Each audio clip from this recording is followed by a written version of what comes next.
साक्षाधरितेन समस्त शास्त्रैः वृत्तस्तथा भावत एव सद्भिः साक्षाधरितेन समस्त शास्त्रैः वृत्तस्तथा भावत एव सद्भिः एव तस्य वन्दे गुरस्य चरणारविन्दम् तो प्रभो प्रिय एव तस्य वन्दे गुरस्य चरणारविन्दम् संसारधामानललियलोक प्राणायकारिण घनाघनत्यम्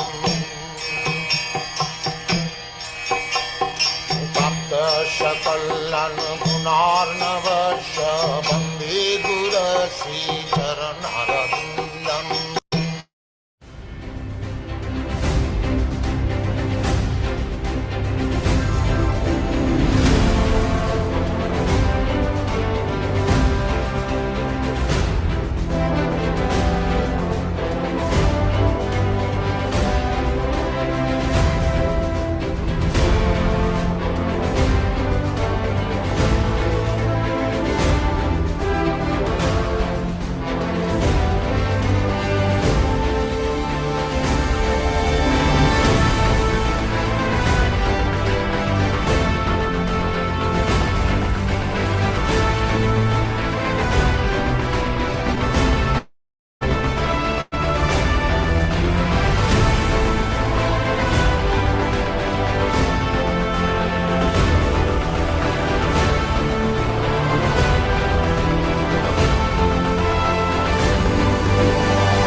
Hare Krishna, Krishna Krishna, Hare Hare, Hare Rama, Rama Rama, Hare Hare. Hare Hare.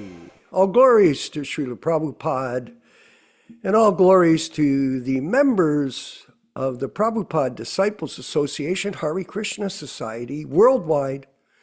And we want to thank you, all of you faithful members who attend these weekly programs on Thursdays. Please remember it's a Thursday evening for Chaitanya Charitamrita reading and discussion. And Saturday, Bhagavad Gita as it is, the unedited version. And Sunday, Śrīmad-Bhāgavatam from the Delhi Bhagavatams, which we love so much because these are explanations of the truth without any change. And Prabhupada said, and I've mentioned this on many occasions, that Prabhupada was being glorified for his work in changing people's lives. And people were saying, oh, you've created so many miracles. Of course, it is a miracle when people from the West who have no prior experience in spiritual life become enlightened. They come from darkness into light, the sun rays, the light of truth. And truth is really what we all joined this movement for. I know in 1971, when I joined the mission, it was all about truth. It wasn't about position. It wasn't about money. It wasn't about fame. No, none of these things. It was all about finding out what was the real purpose of life. What is the purpose of life?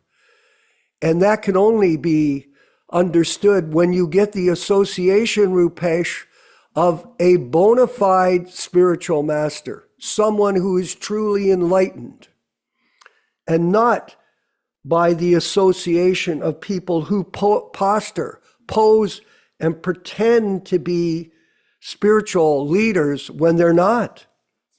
It's very interesting these days how social media works. And I want you to know that I do operate, and with a small group of us, our PDA a social media page. And within the last week, myself personally, I've had over 15,000 views of the posts that I put up. 15,000. Yes. So people are interested as well in the truth. They want to know the truth, and we do present the truth without adulteration in social media, which is a tool. We're dovetailing this tool. Everyone uses it, and we use it to promote the truth about Prabhupada's legacy, about the sins that have been created by his disciples to change his books, the sins that have been created by his disciples to accept their own disciples as they're acting as Diksha gurus when they're not. You have to be a Uttama-Ācārya. You have to be appointed by the bona fide spiritual master. Prabhupada never appointed anyone, and he had none of these people are Uttama-Ācārya, none of them. They're Sahajyas. That's a fact. Sahajya means pretender, a fake. And this is unfortunate. And so I put this post up this morning. Someone else had put these quotes up, and I thought, this is very good. I've been reading from them. Mother Rochisha in Montreal, I've been reading from them, as you know, and we've been discussing them over, for years. So it's not something we're new to, but I want it. There's an amazing reaction to it. Already within less than an hour, we have over 500 views. So this particular post should hit 3, 4, 5, 6,000 views within a couple of days. And I'll read the post to you for so you can see where we're at currently in our use of social media to broadcast truth. Some people, here it is, some people in ISKCON think we are offensive when we post information that are proven facts that the current ISKCON gurus are pretending to be Uttama-Ācārya Diksha gurus. That's like fighting words, eh, Vishwa? Well, it is kind of a fratricidal war, isn't it? They have elected over 160 of such people. Like Giriraj Prabhu, he's no longer a sannyasi, that's a farce. And Bhaktivedanta, the pedophile, who's living in Finland hiding and still walks around in sannyas clothes. So, come on, how ridiculous this is. Yet people defend them, who have acted in such a way that they have proven beyond a shadow of a doubt what we say about them is true. They've proved it. If a man is a thief, and if people are warned that he is a thief, that is truth. Here Prabhupada explains how this is fact-finding, not fault-finding. And this is from the Bhagavad Gita, chapter 10, verse 4 and 5, the opulence of the absolute. And I've read this before, I'll read it again. Satyam, truthfulness, means that facts should be presented as they are for the benefit of others. Facts should not be misrepresented. According to social conventions, it is said that one can speak the truth only when it is palatable to others. That's, in many cases, it's compromise, everyone. Like Rameshwar, he's a compromised person. Yeah, used to be a devotee. He's not anymore. He's offensive. The truth should be spoken in a straight and forward way so that others will understand actually what the facts are. If a man is a thief, and if people are warned that he is a thief, that is truth. Follow the logic, everyone? Although sometimes the truth is unpalatable, one should not refrain from speaking it. Truthfulness demands that the facts be presented as they are for the benefit of others. Benefit of others. That is the definition of truth. Definition. Speak the truth, everyone. Don't be shy. Don't be afraid. Nothing can harm us. Here is a quote from Prabhupada in 1972 in Honolulu, Hawaii. Prabhupada, no, to criticize means, of course, you are preaching. This is Prabhupada speaking, not Vishvakarma Dasa. We have to show the real truth, and that is not criticizing. Yaśodā-nandana Prabhu does not criticize. It is just like if you call a thief, Prabhupada says. If you call a thief, is that a lie? If you point out this man is a thief, this is not criticizing. No, it's not. If I warn, don't mix with Gaura Sundar, he's one of our god brothers, and he committed a crime of stealing from ISKCON. Prabhupada's explaining, he is a thief. And suppose he is a thief, is it criticizing? We are saying this is the path of yoga system. Those that blaspheme us, I made this small comment, for telling the truth, beware of the karmic consequences. You want to call us the liars, you want to call us cheaters, blasphemers, you want to banish us, you want to defame us, which people do.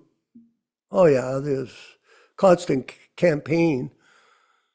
I never claimed, or we don't claim, we're any kind of great devotees. We're actually just humble servants. We've made mistakes. I've made so many mistakes. Unfortunately, I'm trying to rectify my mistakes, yes. And we do chant our rounds. We do study critically the books. And we do associate with like-minded disciples, those who are Prabhupada disciples. I tell people that don't like, who say to me, you're a fault finder. I tell them, well, go and associate with Radhanath. Go ahead. Go away. Leave us alone. Birds of the same feather flock together. Go away. Stay away. And you get the results of your own karma for blaspheming us. That's reality. So these are some thoughts at this opening of this program for you to contemplate, everyone. Just think about what's going on here. There is the destruction of Prabhupada's legacy that has gone on in front of our very eyes by people like Radhanath.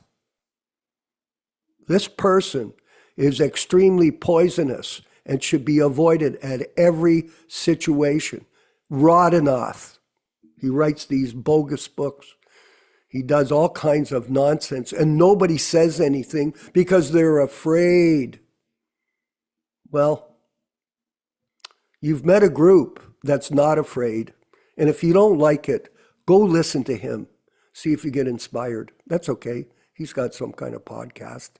That's all right. We're not looking for followers. We're looking for people that are committed to protecting Prabhupada's legacy, period. So thank you very much, everyone.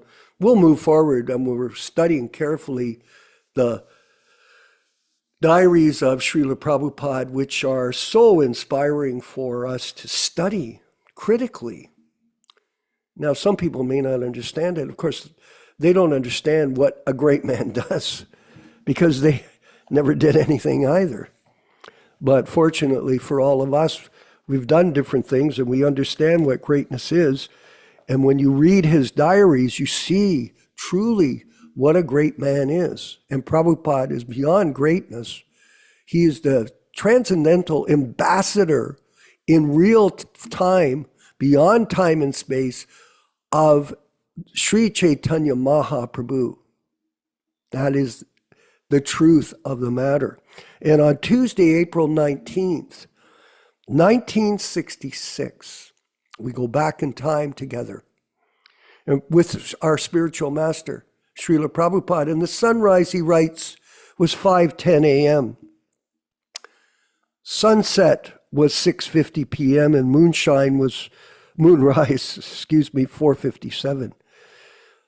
Amavasya today. I went to see Dr.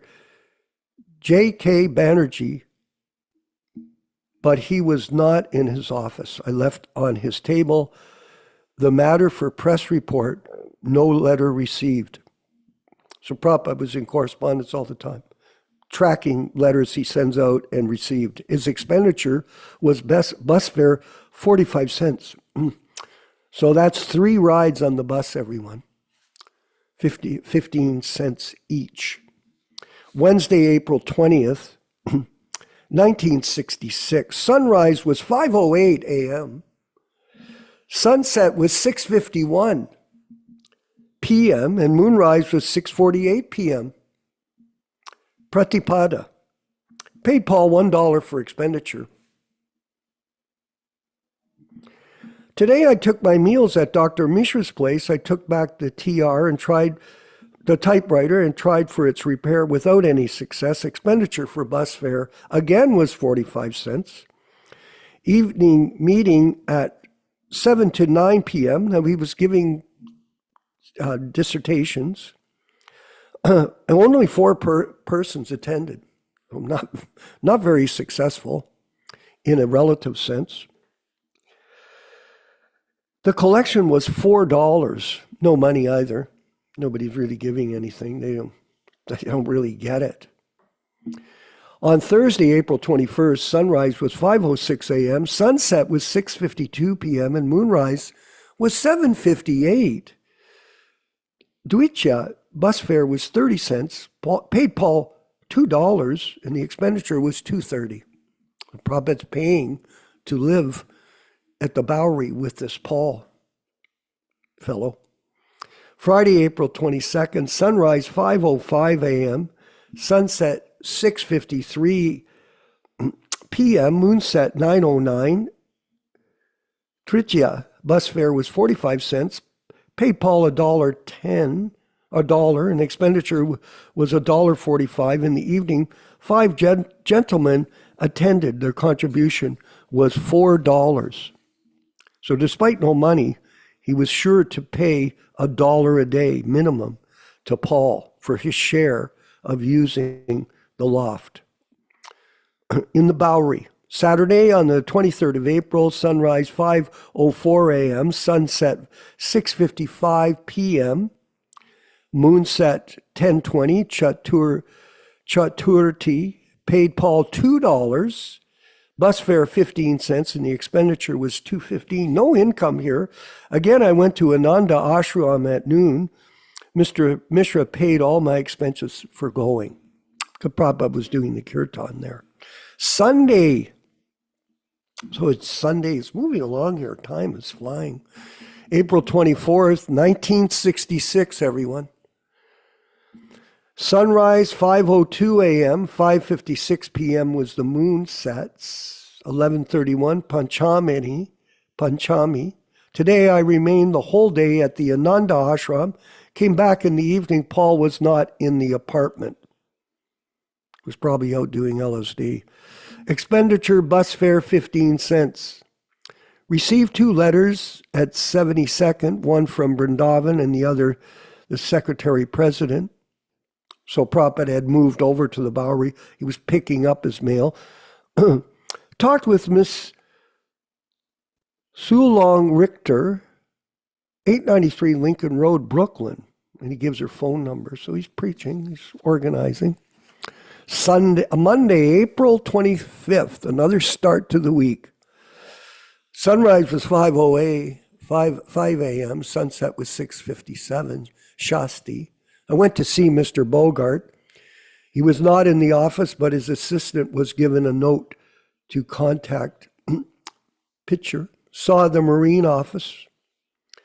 Free pass for Paul denied, came back and settled to postpone, returned back trip to India, one letter received from Tirtha Maharaj, bypassing his responsibility as promised by him. This is his godbrother. So he's bypassing his responsibility. Phone ಮಾಡು ಅವನು ಬರಕ್ಕೆ ಹೇಳು. Okay, Prabhu, please turn your mic off. Yeah, Tirtha Maharaj letter also replied, he should honestly execute his promise. I have no objection if he corresponds directly with Sri Padampat. Expenditure of bus fare was 30 cents. An evening meeting held, contribution of income was $4.60. 1 hour clock enhanced. So he's keeping track of daylight savings time. Tuesday, April 22nd, sunrise 5:08 a.m., sunset 6:19, moonset 11 minutes after midnight. Saptami, today I did not go out. Paul paid for expenditures $5. No income to income of books, $5. On Wednesday, the 27th, the sunrise was 5:06 a.m., keeping track, sunset 6:50, moonset 1:07 a.m. Astami, today, whole day, I did not go out. Again, he did not go out. One letter sent to Srimati Sumati Maharajji. Love that name. Requesting to allow free passage for Paul. Evening, there was a meeting with 6 ladies and a gentleman attended, and the income was $5. Thursday, the 28th of April, sunrise was 5:05, sunset 6:51, moonset 1:52. Navami, expenses paid Paul $1. Doesn't miss his rent. Today I brought all things from 72nd Street to Paul's loft. So he's moved out of where he got robbed. That's what's happened. He was robbed for his typewriter, his tape recorder, and his book bag. Terrible, terrible, terrible, terrible. But no lamentation from Śrīla Prabhupāda in his diary.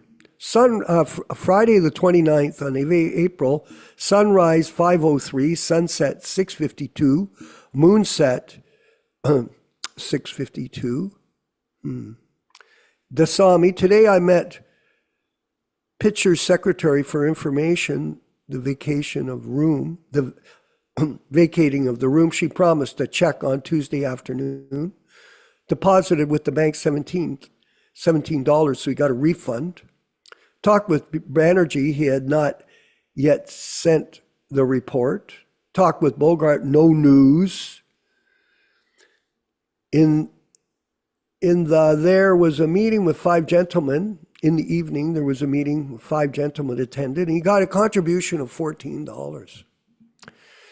And we'll end off here with April 30th. So we'll end off the whole month of April here. Sunrise 5:20, sunset 6:53, moonset 3:02. Love that Prabhupada's marking his time that way. Ācādasi today, both Paul and self-observed Ācādasi in the afternoon. We both went to Ananda Ashram. The expenditure was $5. And we passed the night at Ananda Ashram. So I don't see our May here in this book. Oh, I see, because it is May. We'll end at April.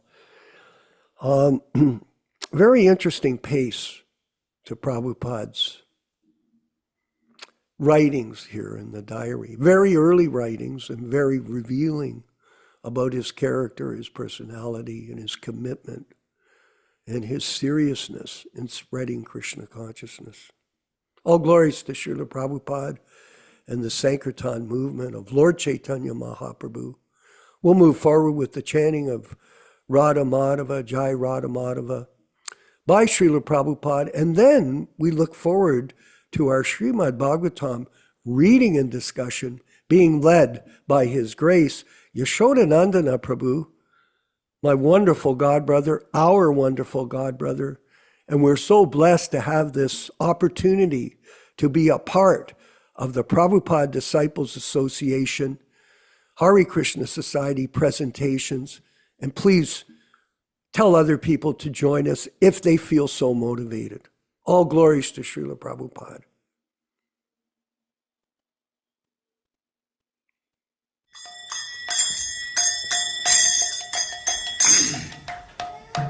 Sai.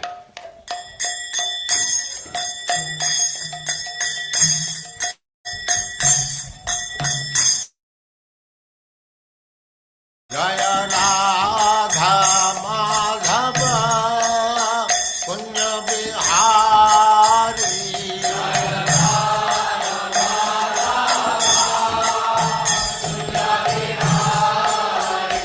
Jaya Radha Madhava Punya Bihari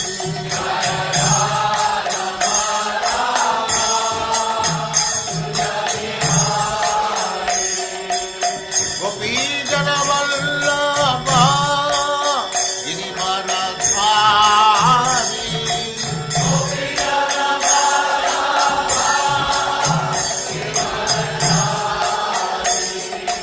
Gopi Jana Vallabha Girivaradhari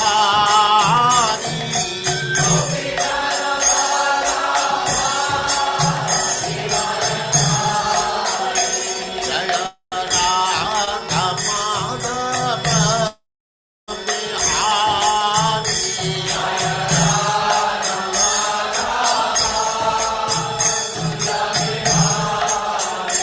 Jaya Radha Madhava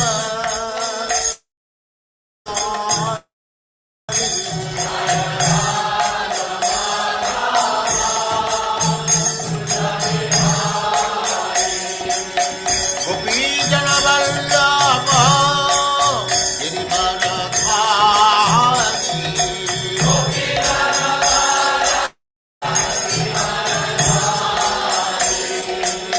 Yaśodā-nandana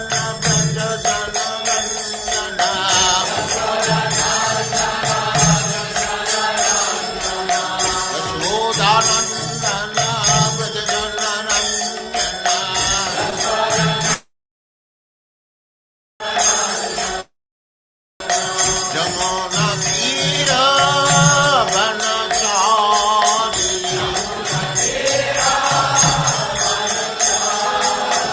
Jamuna Tira Vanachari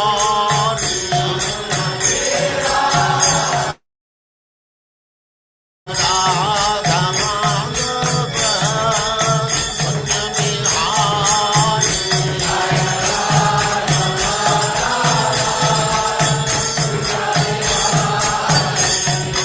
Gopi Jana Vallabha Girivaradhari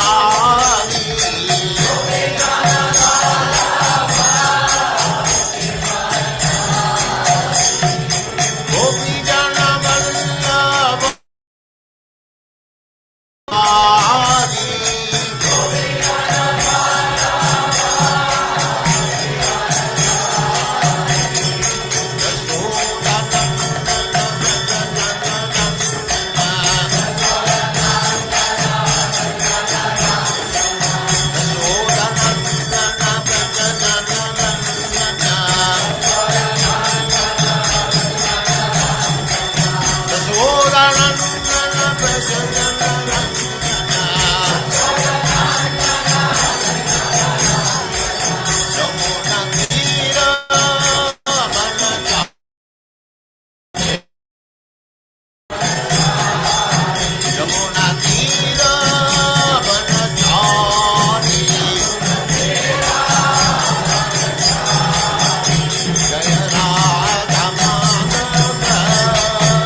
Swami Prabhupāda ki jai, Ananta Koti Vaishnavrinda ki jai, Nāmācārya Śrīla Haridas Thakur ki jai, Prem se kaho Shri Krishna Chaitanya Prabhu Nityananda Shri Advaita Gadadhar Sivasadi Gaur Bhaktivinoda ki jai, Shri Radha Krishna Gaur Gopinath Sam Kund Radha Kund Giridhar ki jai, Vrindavan Dham ki jai, Navadvip Dham ki jai, Swami Bhaktivinoda ki jai, Ganga Mai ki jai, Jamuna Mai ki jai, Tulasi Devi ki jai, Bhakti Devi ki jai, Swami Bhaktivinoda ki jai. All glories to the assembled Lord. All glories to the assembled Lord. Thank you very much.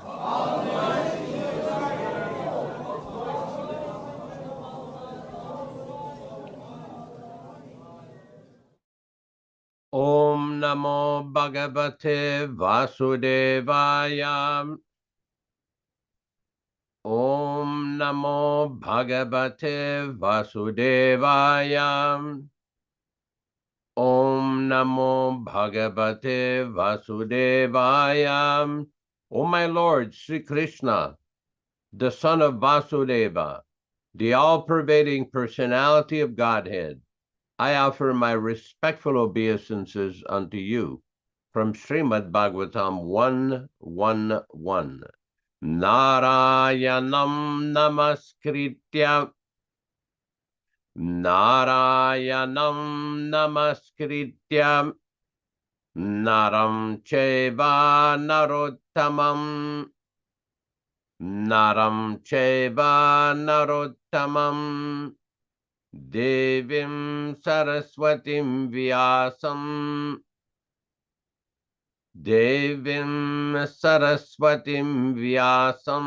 Tato Jayam Mudirayat.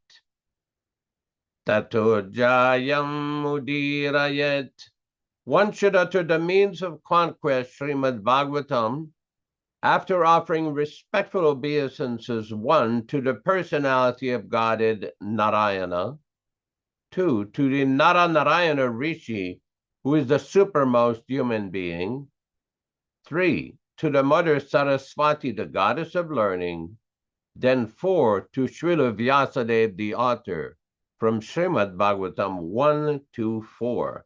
Welcome everyone to this reading and discussion on Śrīmad-Bhāgavatam. As we do every week, we'll be reciting a few selected verses from the first canto, second chapter, describing the meaning and the importance and benefit of hearing this powerful transcendental literature, Śrīmad-Bhāgavatam. This is from Śrīmad-Bhāgavatam, Canto 1, Chapter 2, Text 15. Yadanudhyasina yuktaha karmagranti nibandhanam chindanti kovidastasya kona kuryat kataratim. Intelligent persons do cut off the internet of the knot of reactionary work by remembrance of the personality of Godhead. Therefore, who will not give attention to his message? Text 16. Shushrushoho sradadhanasya vasudeva kataruchihi syan mahat sevaya vipra punyatirtanishevanat. O the twice-born sages, by serving those devotees who are completely freed from all ranges of vice, a standard of great service is done. And as the result of such great service, affinity in the messages of Vasudeva is made possible. Srinvatam svakata Krishnaham punyasravana kirtanaham hridyantasto hyabhadrani vidhunoti suritsatam. Sri Krishna, the personality of Godhead, who is also the Paramatma in everyone's heart and the benefactor of the truthful devotee, does cleanse the desire for material enjoyment in the heart of the devotee who has developed the urge for hearing his, Krishna's messages, which are themselves virtuous when properly heard and chanted. Nashtaprayeshu bhadrishu nityam bhagavata sevaya bhagavati uttama shloke bhaktir bhavati naishtiki. By regular attendance in the Bhagavatam class or rendering service unto the pure devotees, all that is inauspicious in the heart of a candidate becomes destroyed almost to nil, and thus loving service unto the personality of Godhead, who is praised with transcendental songs, comes into being an irrevocable fact.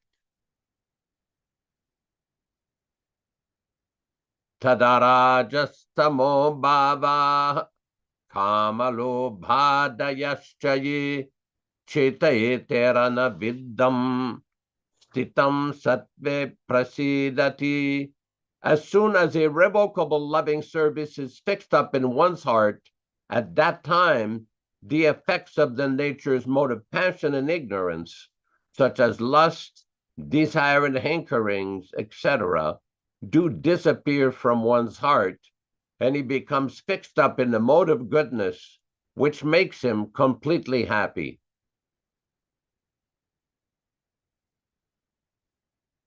Evam prasanna manaso bhagavad bhakti yogataha bhagavad tata vijnanam mukta sangasya jayati.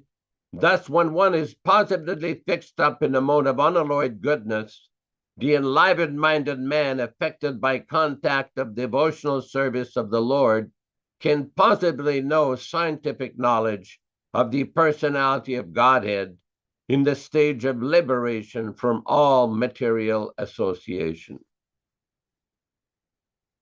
Vidyate hridaya grantis Chidyante sarva samshaya shiyante chasya karmani drishta evatmanishwari.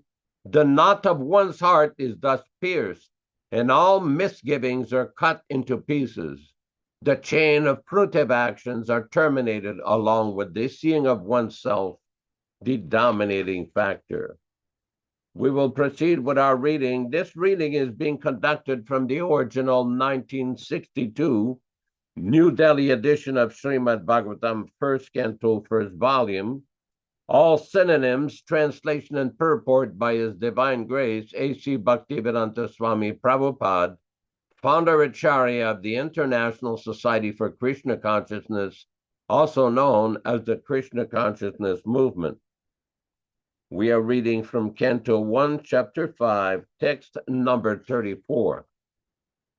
Evam nrinam kriya yogaha sarve samsriti hetabaha taivatma vinashaya kalpante kalpitah pare. Evam, thus, nrinam, of the human being, kriya yogaha, all activities, sarve, everything, samsriti, material existence, etava, causes, ta, that, eva, certainly, atma, the tree of work, vinashaya, killing, kalpante, become competent, kalpita, dedicated, pare, unto the transcendence. Translation by Śrīla Prabhupāda. Thus, when all activities of the human being becomes dedicated unto the service of the Lord, the activities which are causal to perpetual bondage become the killing source of the tree of work.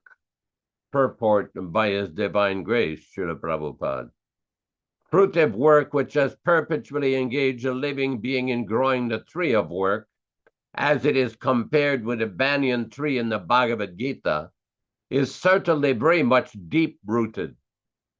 So long the propensity for enjoying the fruit of work is there, one has to continue the condition of transmigration of the soul from one body or place to another body or place according to one's nature of work. the propensity for enjoyment may be turned into the desire for serving the mission of the Lord. By doing so, one's activity is changed into karma yoga, or the way by which one can attain spiritual perfection, even being engaged in his work for which he has a natural tendency. Here, the word Atma indicates the categories of all fruitive work.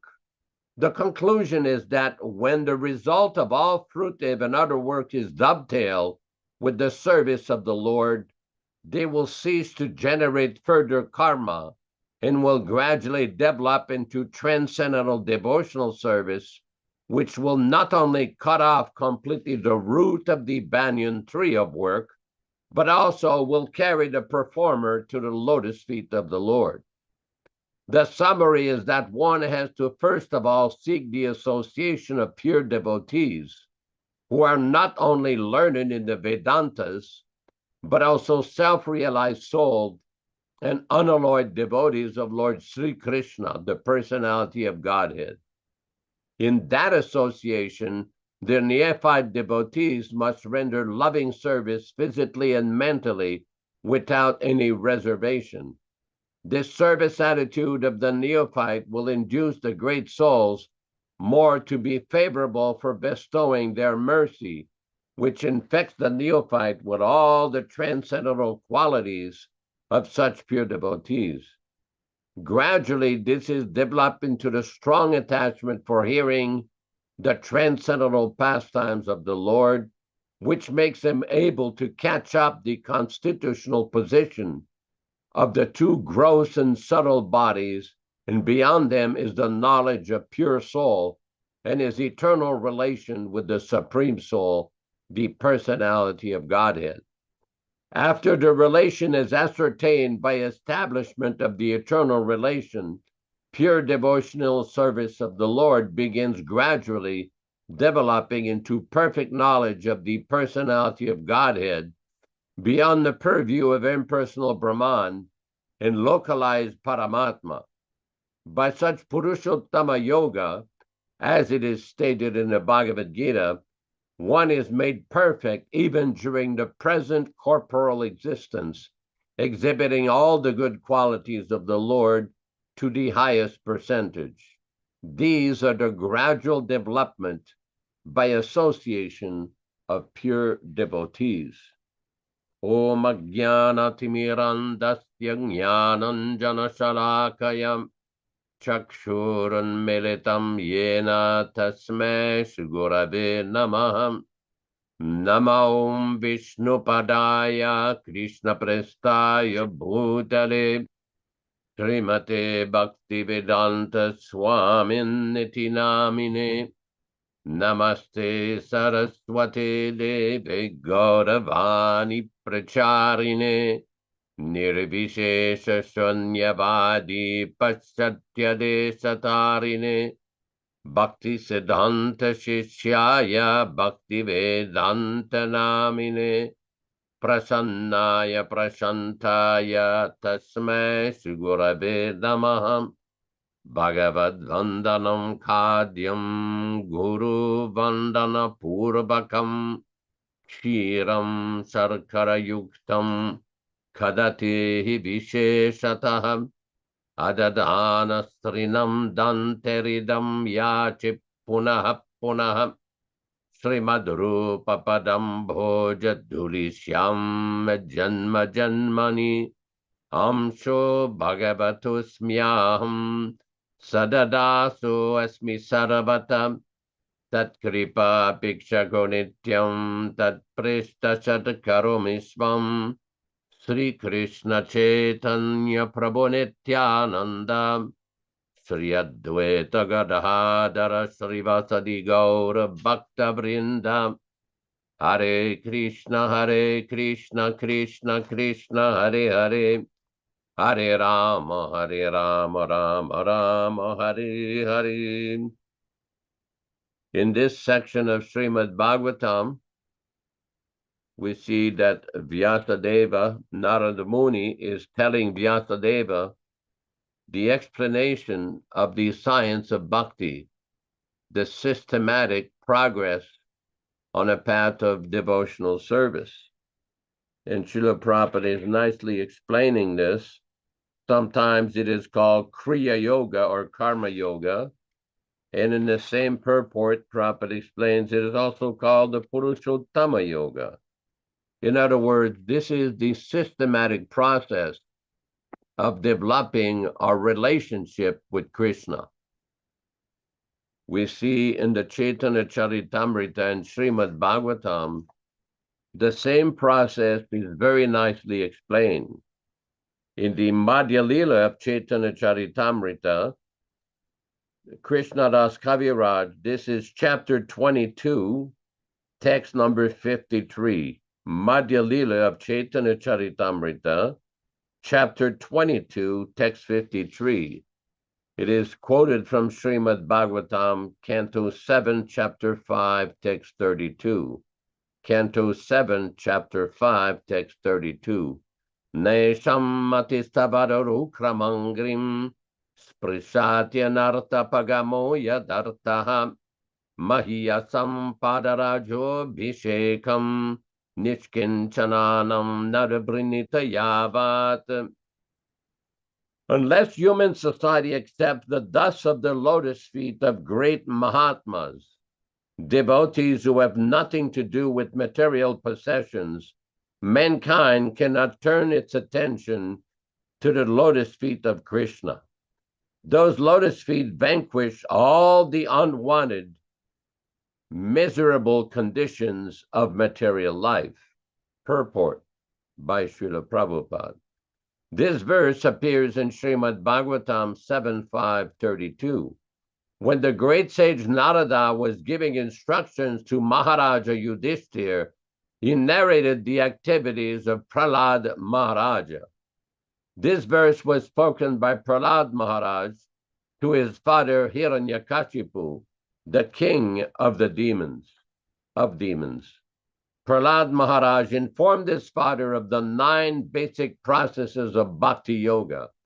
Whoever takes to these processes is to be considered a highly learned scholar. Hiranyakashipu, however, did not like his son to talk about devotional service. Therefore, he immediately called his teacher Sandamarka. The teacher explained that he did not teach devotional service to Prahlad, but that the boy was naturally inclined that way. At that time, Hiranyakashipu became very angry and asked Prahlad why he had become a Vaishnava.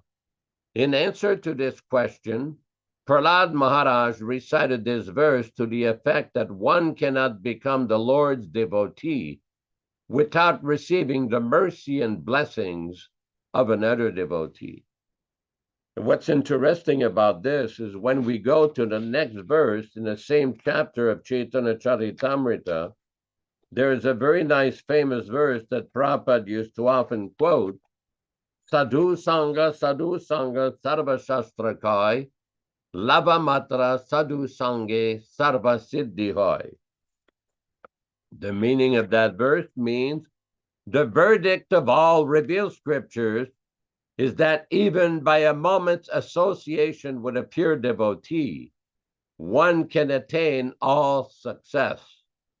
Purport: according to astronomical calculations, lava is 1/11 of 1 second. Now, that is not a very long time. We see that in the Śrīmad-Bhāgavatam, there are numerous verses which recommend that one should associate with devotees, with self-realized devotees. Here in this particular verse of Chaitanya Charitamrita, it's mentioned 1/11 of a second, Lava Matra Sadhu Sangi. Just like we do know that Śrīla Prabhupada, anytime he came to an airport, there would be these amazing receptions and departure. Prabhupada would come to the airport at least 3 hours before the departure of his flights. He would sit, and when he would arrive at the airport, there would be these beautiful kirtans in the airport, much to the consternation and dismay of airport officials and cleaning people, because devotees would throw flower petals, rice, and all kinds of things. But it was an amazingly blissful experience of seeing Śrīla Prabhupada come out of the airplane, come out in the hallways and greet the devotees. This was very special. And for many people in the crowd, they got to see Śrīla Prabhupada probably for 1/11 of a second, very little time. In 1970 in Los Angeles, this was during the month of August, when Śrīla Prabhupada left Los Angeles for Tokyo. There was a very interesting sequence where Śrīla Prabhupada gave a little lecture talking about the importance of Vani over Vapu association. And Prabhupada held a very nice large gardenia garland, white garland, which was very fragrant because you could smell that garland from many, many feet away, many yards away. And what happened is Prabhupada, before he departed on the plank leading to the airport, he turned around and he blessed the devotees. Blessing in the Vedic system is like this, putting the hand like this, giving the blessing. And one flower, one or two gardenia flowers fell from the garland. So as Prabhupada turned his back and walked, we all offered obeisances. And at that point, I was very close to these flowers. So I put my hand on the flower. And all of a sudden, I felt a very strong hand right on top of my hand while bowing down. I was thinking, who's that? It was Korandar. Korandar laughed. He says, not so fast. You make sure you give me half that flower. That flower had been touched by Prabhupada's lotus feet. The point here is that the association of a pure devotee, even though it is a very small, a few seconds, a part of a second. Here in Chaitanya Charitamrita, Prabhupada defines it as 1/11 of a second. Because many of these people in the airport, Prabhupada was just walking. They didn't get the chance to speak with him or listen to a whole lecture or ask him questions. He was here and he was gone. But they got the association. They're eternally benefited. As part of these reading and discussions, sometimes there are certain remarks that we made in observations regarding certain devotees and the way they behave. And we have come under attack by certain people saying, well, you people are criticizing. You people are offending devotees. You should not talk like this. You should not talk like that. Well, let's face this. This platform that we have here is meant for discussion. That group over there does not allow discussion. It was not allowed at any time since 1978. The minute they came out the gate, their attitude was, there is nothing to discuss. We have decided everything, and they, meaning all of us peasants, should just accept. They should just accept some kind of communist-style dictatorship. No, this is not how Śrīla Prabhupada envisioned his society. Prabhupada wanted a Brahminical, cool-headed society where people would read his books and discuss everything from all angles of vision. No secret talks, no political nonsense behind the scene. This was not Prabhupada's idea. This was not Śrīla Prabhupada's style of management. We read in these verses that Rupesh Prabhu displayed on the screen that one should hear the Śrīmad-Bhāgavatam in the association of devotees and discuss the topics of Śrīmad-Bhāgavatam. Did they really discuss with all the temple presidents, all the devotees, all the Sankirtan leaders, everything that Prabhupada had said in 1977? No. They kept it hidden. And then they sprung their big surprise. Oh, we have been appointed as Prabhupada's successors. Oh, really? When did that happen? And a few months later, when some of us started to ask questions, relevant questions, pertinent questions about when this appointment took place, why there were so many changes in the society that Śrīla Prabhupada had started, they didn't want to discuss. Their attitude is, we're in charge, we're in power, and you should just follow what we say. But when the argument was placed before them, by the way, in a very respectful, cool-headed way, that Śrīla Prabhupada never introduced any of these new practices you've done here, new pranam mantras, new guru pujas, new pictures on the altar, new all different kinds of new things that Prabhupada did not discuss in the last few months of his manifested presence with us.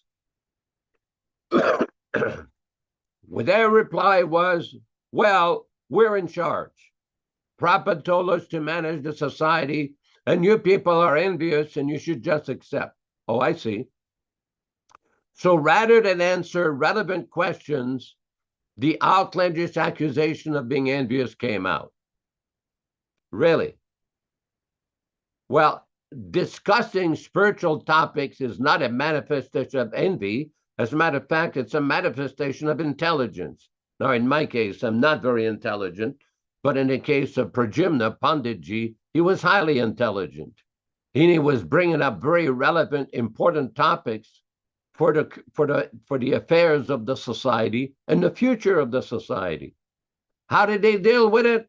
They kicked him out. They drove him away, threatened him, took his service away. Because several times I've been asked by different devotees, why didn't Pradyumna finish the Bhagavatam? Prabhupada, it was known that Prabhupada, although there's no record of this, it was known that Śrīla Prabhupada requested Pradyumna to finish the translation of the Śrīmad-Bhāgavatam. And Śrīla Prabhupada told him to translate the commentaries of the great acharyas on the Śrīmad-Bhāgavatam, such as the commentaries of Sanatana Goswami, Jiva Goswami, Vishwanath Chakrabarti Thakur, Vijayadvav Tirtha of the Madhva Sampradaya, Vira Raghava Acharya of the Ramanuja Sampradaya, and numerous other Vaishnavacharyas. What did they do? Because they could not answer the various points that he raised, they drove him away. They kicked him out along with numerous other devotees. Is this the Brahminical style of discussion? Is this sadhu sangha? Is this when Prabhupada said that his disciples should read his books and discuss everything from all angles of vision? Is this that their idea of all angles of vision, to kick people out? We have practically seen that some of these leaders threatened to kill some devotees if they kept discussing these important topics of what Prabhupada meant by initiations, how he wanted initiations to be conducted in his society. He gave specific instructions which were not allowed to be discussed, and these conversations were not released completely, thoroughly, openly for almost 10 years. This has been documented. Meanwhile, all kinds of falsehoods, lies, prevarications, nonsensical behaviors took place.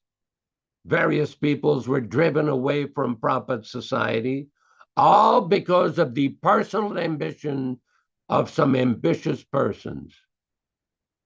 In Krishna consciousness, there's no room for personal ambition. Now, some people may say, well, what is the use of discussing this? Because it's never been resolved. The posing and posturing is still ongoing. Prabhupada's position, it's still not been reestablished. These various individuals had the gall and audacity in public records in Washington, District of Columbia, USA, in the United States Copyright Office, to make a statement that Prabhupada, the Founder-Ācārya of ISKCON, was a worker for hire, like he was an employee of their corporation. Oh, really? The pure devotee Shakti-Avatar has become your employee? How did that happen? How did that happen? This is the height of delusion, the height of insanity. And these people are still around posturing every day.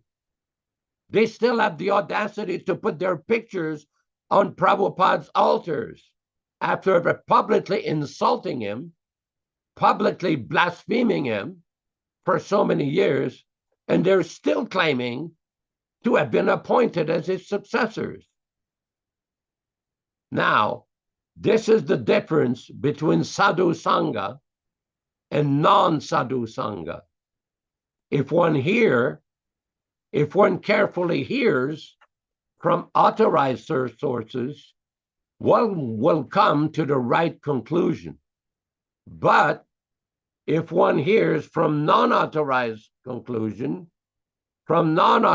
sources, it's guaranteed he will be bewildered, like those foolish people who placed this nonsense blasphemy in the records in Washington, D.C. Not only are they bewildered, but they're furthering their bewilderment with their nonsense ideas. No one should ever listen to these non-authorized people. They do not represent Prabhupada. They do not represent Lord Chaitanya. They do not represent this bona fide sampradaya, and they're not authorized Vaishnavacharyas. Thank you very much. To whom it may concern. Hare Krishna. Glories to Śrīla Prabhupada. Thank you very much. So much confusion, everyone, due to misinformation based on personal motivations of certain individuals. This is unfortunate. And somehow or other, it's entered into the mission. And as Nilesh Sharma was saying, it's become a society of cheaters and the cheated. So this is just tragic, really.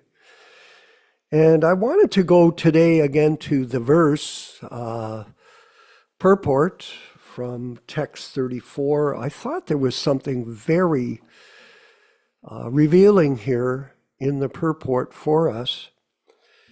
And I'll read it. It's just at the end of the purport.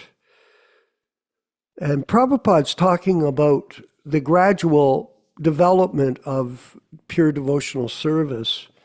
It is a gradual process. It's not something that is like instant coffee. You just put the water in and you add the crystals and you've got a drink.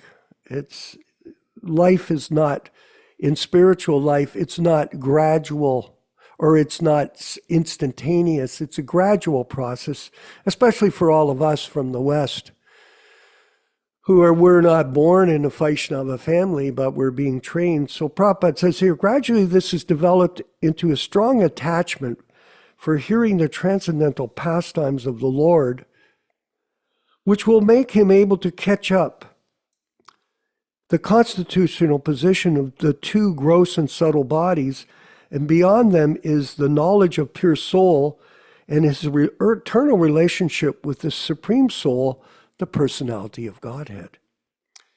After the relationship is ascertained by establishment of the eternal relation, pure devotional service of the Lord begins gradually developing into perfect knowledge of the personality of Godhead, beyond the purview of impersonal Brahman and localized Paramatma. By such Purushottama Yoga, it is stated in Bhagavad Gita, one is made perfect. Here's the key here, everyone. Even during the present corporal existence, exhibiting all the good qualities of the Lord to the highest percentage. These are the gradual development by association of a pure devotee.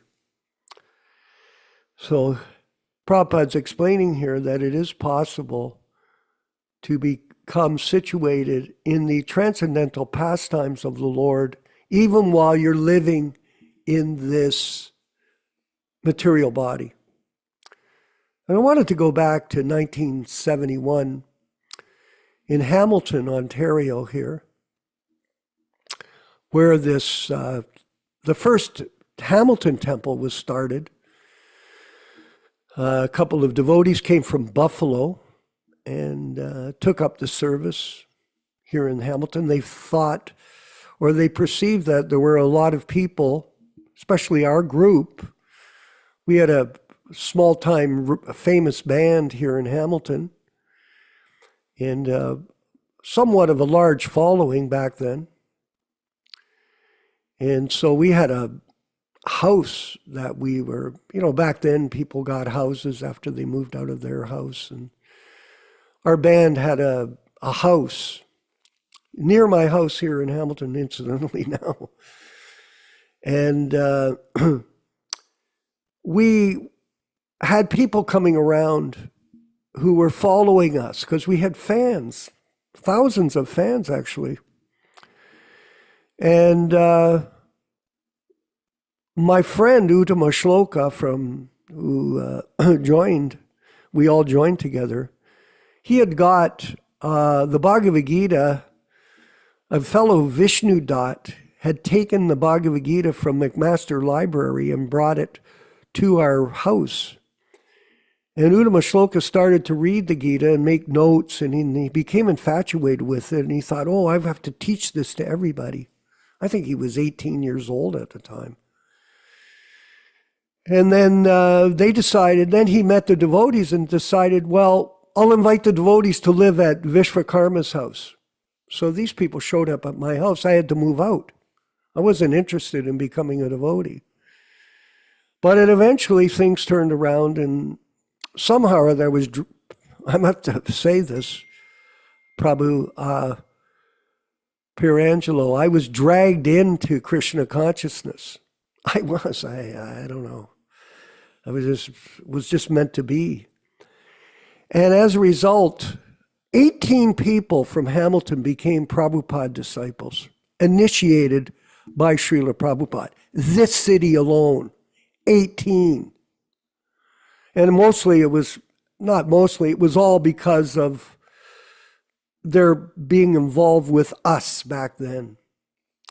And so in July of 1971, they had turned the house into a temple.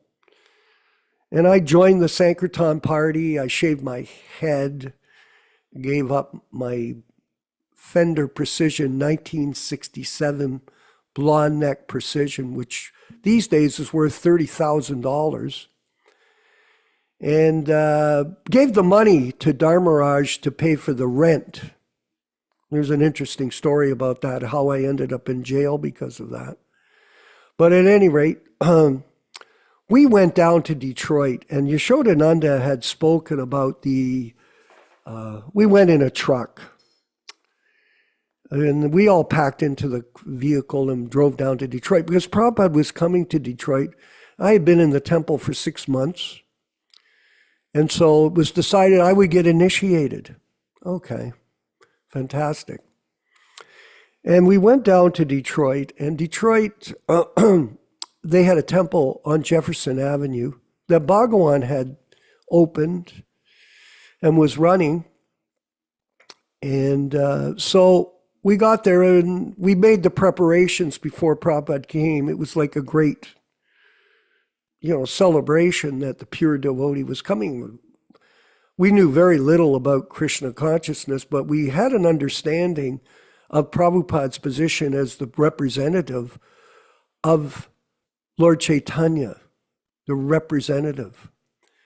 And so we went to the airport the following day in the morning. Prabhupada flew in to the international airport there, and it was like Yaśodā-nandana was saying, it was like an explosion of activity at the airport. It was a shock for most people. I think there was over 200 devotees that came from New York and Chicago and all the around Cleveland and all the different places. And we all came to the airport to meet Prabhupada.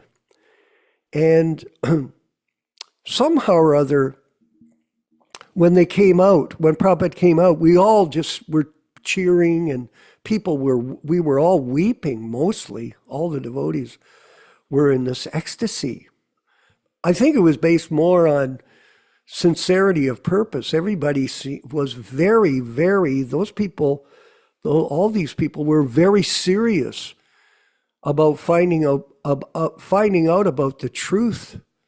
And they realized that Prabhupada was the ambassador from Krishna, that he was not an ordinary person. That was the mentality. Everybody felt that. I know when I was standing in the crowd when Prabhupada came out, and he was sitting on the Vyāsadeva, they had built a asana in the airport, that I was reluctant even to look at him. I thought, I'm too fallen to even to look at Prabhupada. I don't have the qualifications to be here. And then I still remember this visit vividly. I was thinking, well, this is kind of stupid of me. I mean, I should at least look at Prabhupada and see what a pure devotee was like. And I finally I made a decision, okay, I'm going to look. And I popped my head up and I looked at Śrīla Prabhupāda.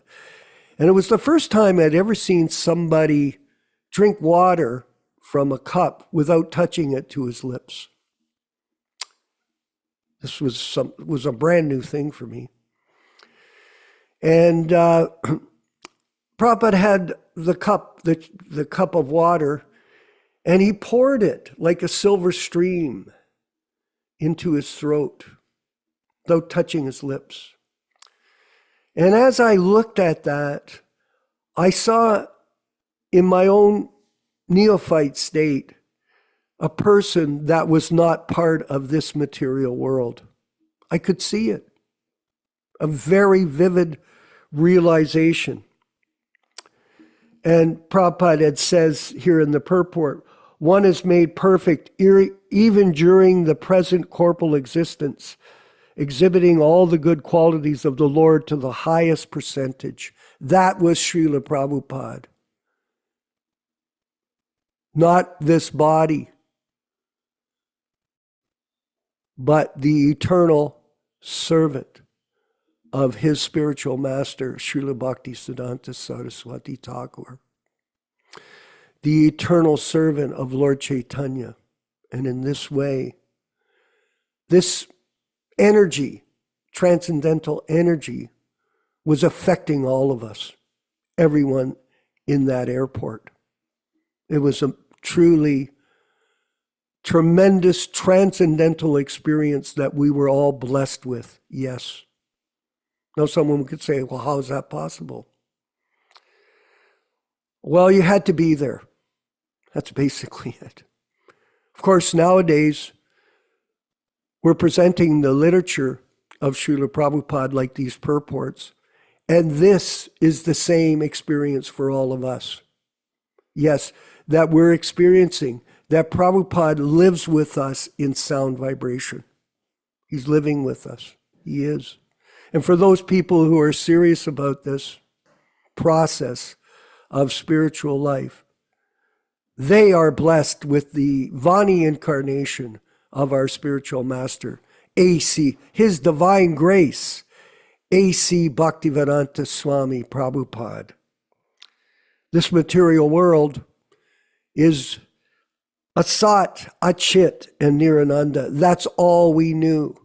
And Prabhupada introduced to us Sat, Chit, Ananda, that we are eternal, we are full of knowledge, and we are full of happiness, bliss. Yes, we are.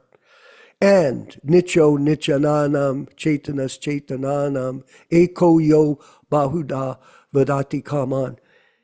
This is the constitutional position of all of us, that we are Jivara Swarup Ahoy Krishnera Nityadasa.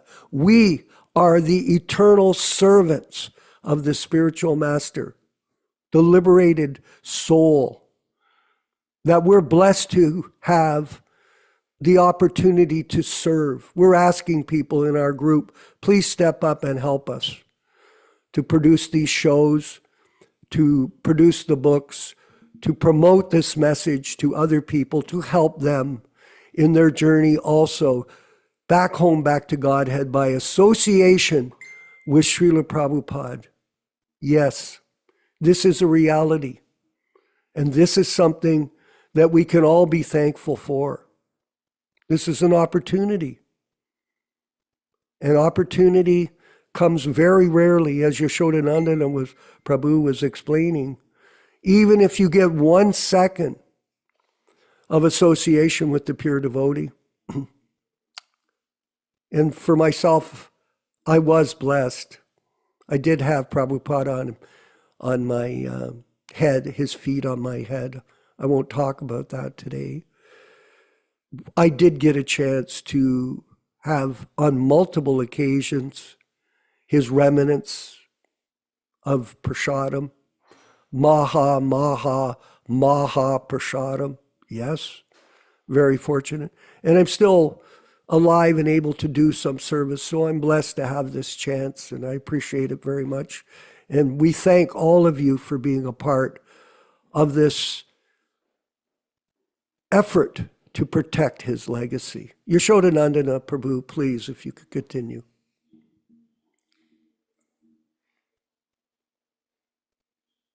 Here we go. I want to read a section from Chaitanya Charitamrita. I had a discussion recently with a devotee who was having some questions about certain activities that certain groups affiliated or previously affiliated with ISKCON are engaged. And this is from Chaitanya Charitamrita, Madhya Lila, chapter 19, text 152. Chaitanya Charitamrita Madhya Lila, chapter 19, text 152. This is the chapter where Lord Chaitanya Mahaprabhu is instructing Rupa Goswami about devotional service. The text is Malihan karese bijaropan, Shravan kirtana jale karasechan. When a person receives the seed of devotional service, he should take care of it by becoming a gardener and sowing the seed in his heart. If he waters the seed gradually by the process of Shravan and Kirtana, hearing and chanting, the seed will begin to sprout.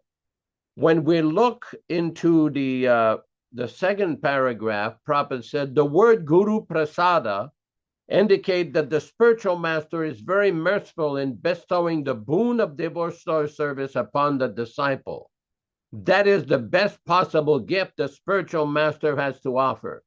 Those with a background of pious life are eligible to receive life's supreme benefit and to bestow this benefit. The Supreme Personality of Godhead sends his representative to impart his mercy. Endowed with the mercy of the Supreme Personality of Godhead, the spiritual master distributes the mercy to those who are elevated and pious. Thus, the spiritual master trains his disciples to render devotional service unto the Supreme Personality of Godhead. This is called Guru Kripa.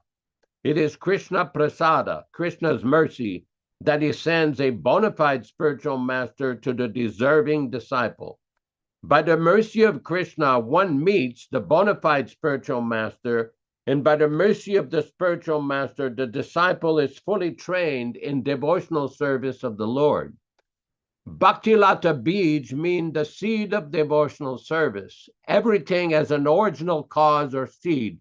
For any idea, program, plan, or device, there's first of all the contemplation of the plan, and that is called bija, or the seed.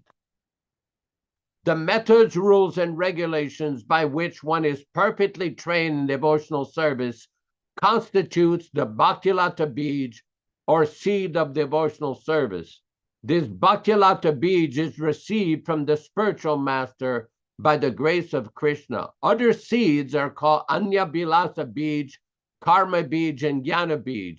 And pay attention here. If one is not fortunate enough to receive the Bhaktilata Bij from the spiritual master, he instead cultivates the seeds of Karma Bij, Jnana Bij, or political and social or philanthropic Bij. However, Bhaktilata Bij is different from these other Bijas.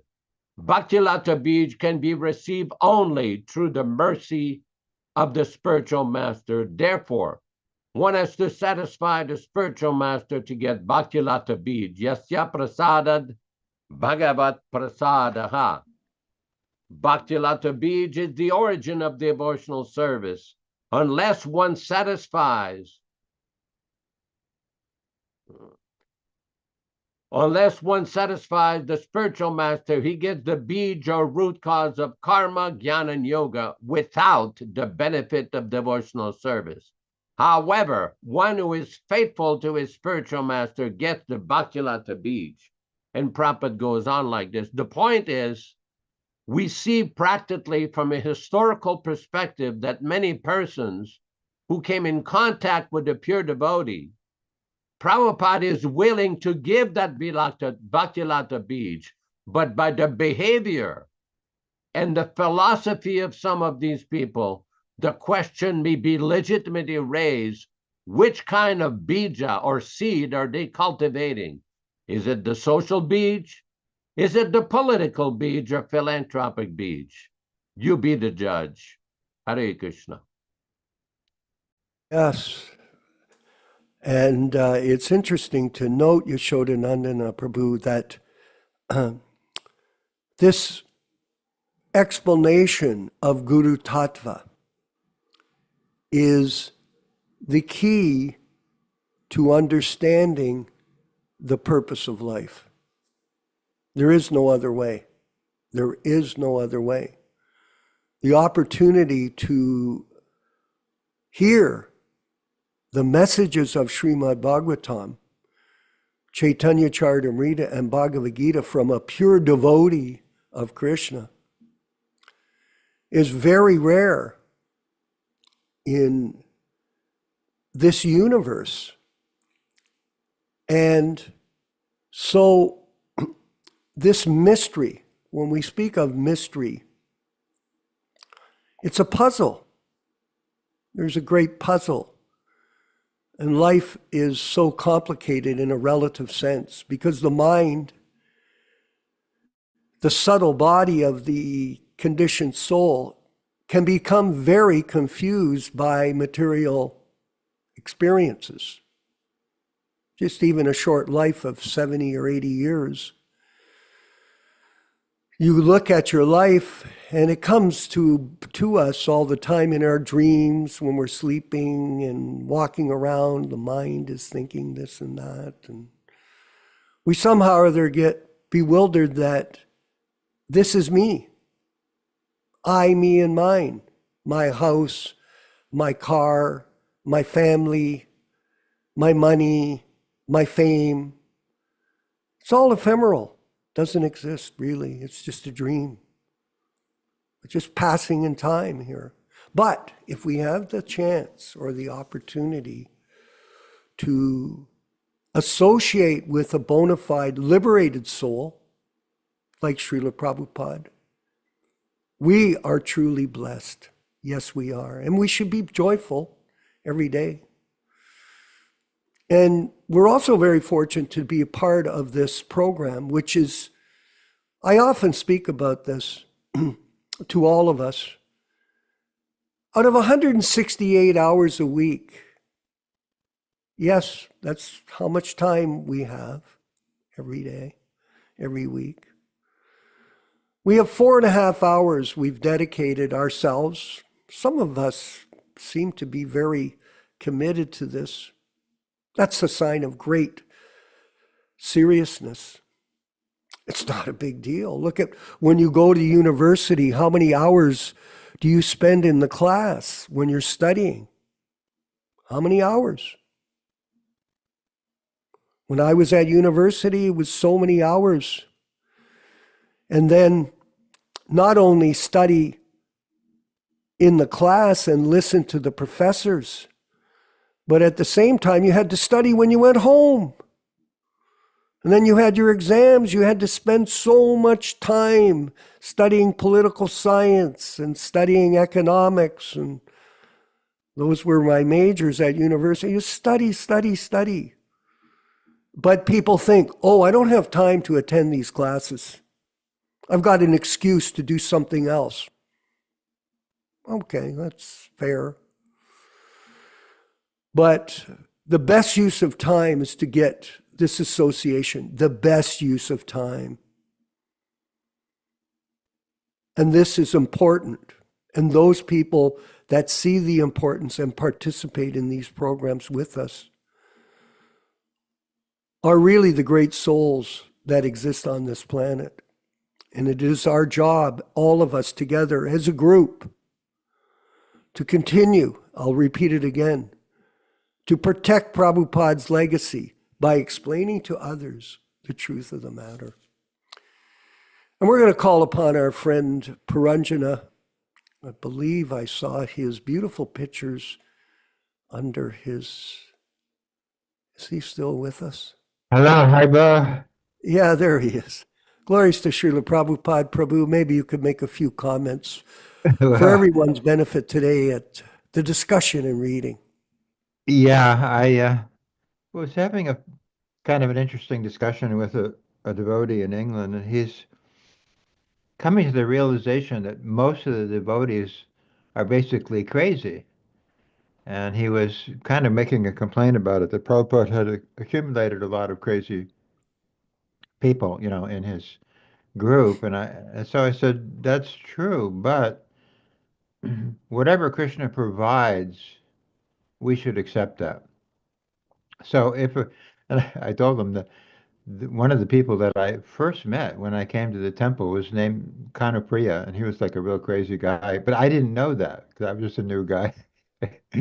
So I said, I want to join this movement. And Kanapriya says, well, there's no room in the temple. You can't stay here. But I wasn't supposed to ask him, and I didn't know that, He says, you need to go to San Francisco if you want to join. So, I did go to San Francisco, but the point is, he was just a crazy guy. But I just made the point, what difference does it make?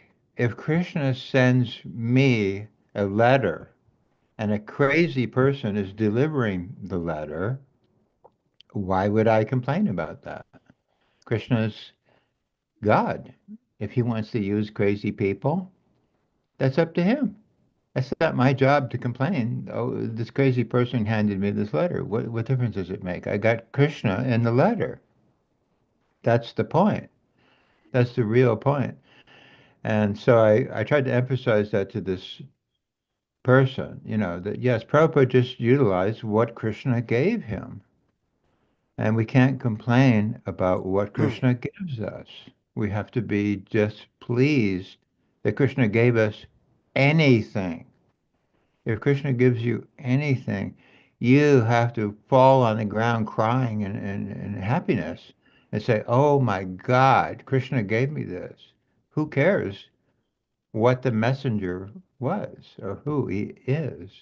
That's not important. So I think I made that point clear to him. I think he understood it. Krishna uses all kinds of different things for his work, and he's using me for certain things. I'm one of the tools in his toolbox. So we can't complain about that. We have to accept whatever Krishna provides for us and be happy he gave us that. And I am, I'm very appreciative, and I don't complain. And I also gave him the example, a bad carpenter complains about his tools. We can't do that. We have to be good carpenters and use whatever tools Krishna gives us. So that's all. I just wanted to say that. Hare Krishna. I really like that point that you made. That's a wonderful explanation of how to receive mercy from Krishna. And it's interesting. I was discussing this Prabhus with the Yaśodā-nandana Prabhu over the last few weeks. How Prabhupada, as we're reading the diaries, we're seeing that Prabhupada, even today, in the section that Paul Murray, who was staying with Prabhupada, and Prabhupada was paying him $1 every day for his accommodation at the Bowery Loft. Prabhupada was paying $1 to him, but this person was crazy. He was on LSD, he was a young man, he didn't know who he was or what he was doing, and certainly very bewildered, but Prabhupada did the best he could with what he got. In fact, the matter is that when Prabhupada started to expand his efforts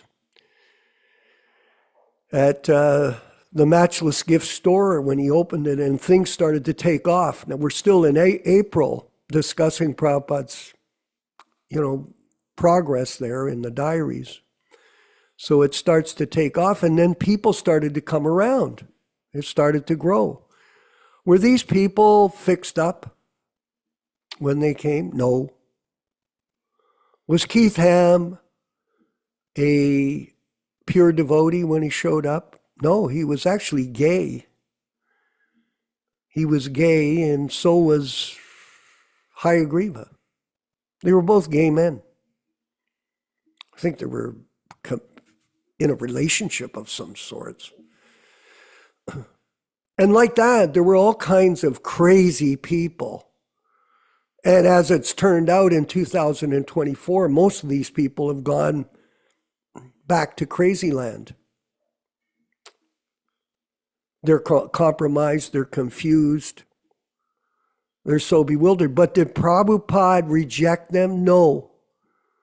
Did Prabhupada engage them in devotional service and give them an opportunity to serve the mission of Lord Chaitanya with whatever talents and abilities he saw in them that they could do? And in this way bless them with this opportunity to move forward in this human form of life? Because devotional service, Prabhus, is inexhaustible. Prabhupada explains that very clearly in his lectures and in his books, that any amount of service that's performed in this life is never lost, the benefits. And you carry that on into your next birth until you eventually get purified to the point that you go back to home, back to Godhead, to be Krishna's eternal servant in the spiritual realm. Because Krishna is more interested in taking us back than we're interested in going. Oh, yes. We've got so many excuses why we don't attend true spiritual programs, because we're busy. Oh, we're so busy. I've got so many priorities. Fortunately, many of us see this opportunity that we have as a priority. I don't like people that minimize. I don't. Personally, I don't like people that are frivolous, not very serious. And they reveal themselves by how they do things every day, how they respond.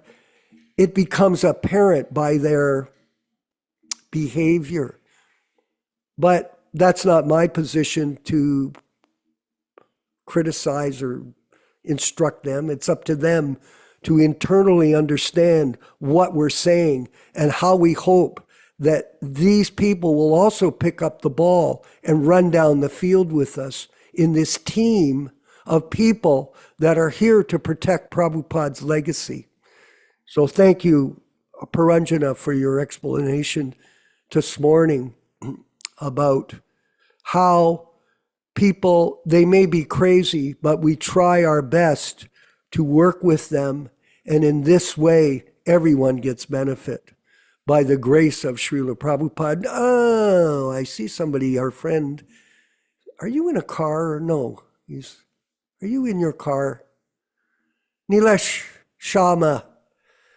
Yes, Prabhuji. wandering Hare around Krishna. in Florida, in the universe. Haribo. Hare Krishna. Jai Śrīla Prabhupada. Jai. I came at the end part, but it was very interesting. I have a question for Yasoda-nandana Prabhu. Oh, good. I was listening to the explanation which you gave about Bhakti Lata Beej, Jnana Beej, or Karma Beej. There is going to be some beej in our hearts, and which beej do we give precedence to? So my question to Yasoda-nandana Prabhu is, especially it came when Vishwakarma Prabhu was saying that he had the opportunity to have Maha Prasad from Prabhupada's remnants. So there were people where Prabhupada in his early days cooked, literally cooked for them, at 2nd Street, at Mishraji's yoga ashram. He has cooked. When he has cooked, imagine the dedication or the bhakti which is imbued into that food, which whoever the jiva was lucky enough or fortunate enough to partake in it. But if you look at it from a historical standpoint, from now that we are in the future in 2024, there were so many of Prabhupada's disciples who had, not on one occasion, but I'm sure on several occasions, to have this Maha Prasad. But look at where they are now. Why are they not following Śrīla Prabhupada's instruction? And why you, Vishwakarma Prabhu, Paranjana Prabhu, Dharma Bhavana Prabhu, the Prabhu from San Diego, so many of you are in this particular group and not in ISKCON. What is the distinction over here? Is it, a lot of people can boast that, yes, I've been associated with the Vapu and I've been associated with the remnants of Prabhupada. But look at the effect. There are very diagrammatically opposite effects. And what is the cause of these two different things? Why have some given the Bhakti Lata Beej the precedence, while some has given the political beej as the precedence, despite having both common backgrounds? I would love to know the viewpoint of Yasoda-nandana Prabhu. I think it's a matter of the desire of the devotee, the inner desire. Let's not forget why we are in this world. We came to this world, we are in this world because of the desire to imitate Krishna. We are envious of Krishna. And this envy in the material world, the utmost manifestation is envy, is to the manifestation of the disobedience and disregard and envy of the pure devotee of Krishna. So when a pure devotee of Krishna, the ambassador of Krishna, comes, he gives us mercy. Prabhupada does not discriminate between those who are faithful, those who are unfaithful, those who are pious, those who are impious, those who are listening carefully, those who are not listening carefully. Prabhupada, a pure devotee, a Paramahamsa, does not discriminate because he's giving the mercy to everyone. Now, that's important to remember. For example, in 1970, Prabhupada wrote a letter to a devotee named Ishan Prabhu. And the letter says, as soon as there is personal ambition, it is not possible to understand our Krishna conscious philosophy. And this has nothing to do with being part of ISKCON, outside of ISKCON, living in ISKCON, not living in ISKCON. Because before somebody can try to discuss this issue, somebody has to understand what is the KCON. Then we can understand what is the purpose of the IS, the International Society. Because unless somebody understands what is the KCON, he may be bewildered, even though he may be physically in a building owned by the society. Somebody may not be physically in the IS, but yet understand and practice Krishna consciousness, and he may have a very good connection with Śrīla Prabhupada, whether or not he got personally the Maha Prasadam or saw Prabhupada. If somebody has no other desire than sincerely and seriously, I'm using that word, seriously understand the teachings of Śrīla Prabhupada, then he'll get the Bhakti Lata Beej.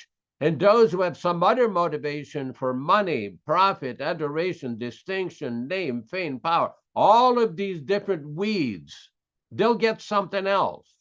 Although they may have the dress of a devotee, they may have the tilak of a devotee, they may have the danda of a devotee. What is the inner motivation? Lord Krishna, Prabhupada, and Lord Chaitanya, they know the real score. Who is the real devotee? Who is the false devotees? Who are the social beads devotees? Who are the political beads devotees? Although by reading this kind of a purport, I've had a lot of devotees tell me it's very clear how Śrīla Prabhupada is analyzing those people who don't really have the Bhakti-lata Bij, what they're really cultivating.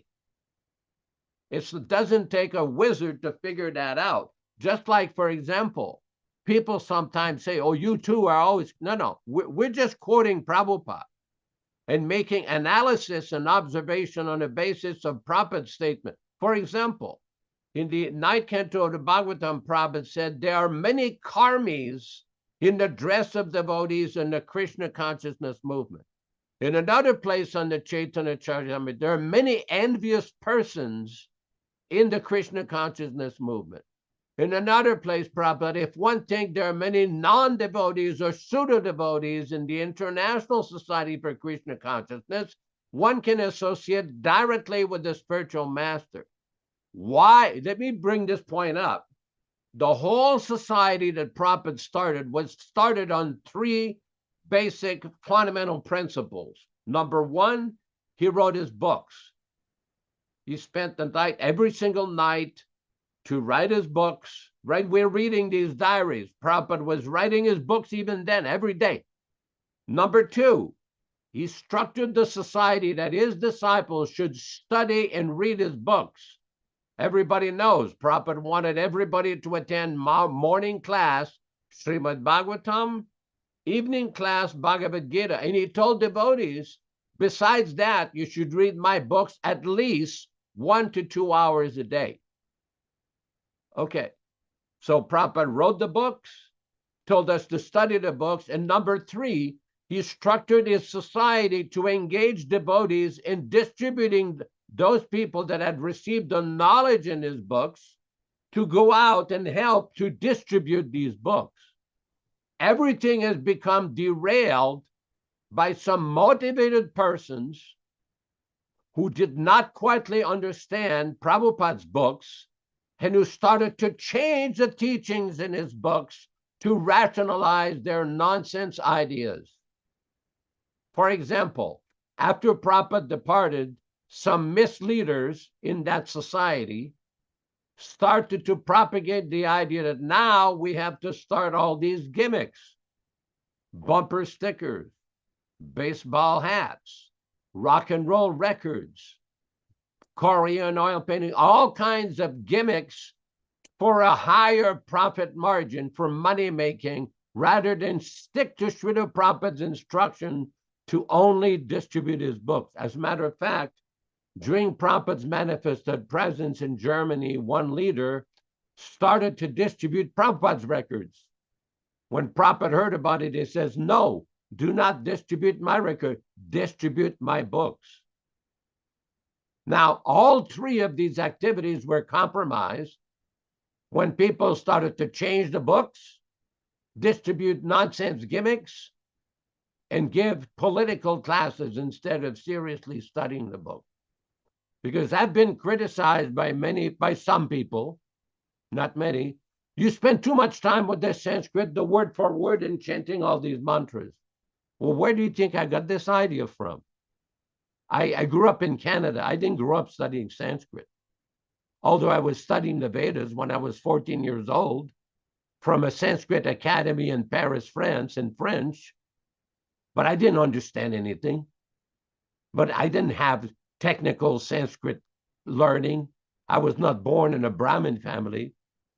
Why do I do this? Where did I get this idea? Because Prabhupada directly, personally instructed me and told me, this is how you should preach.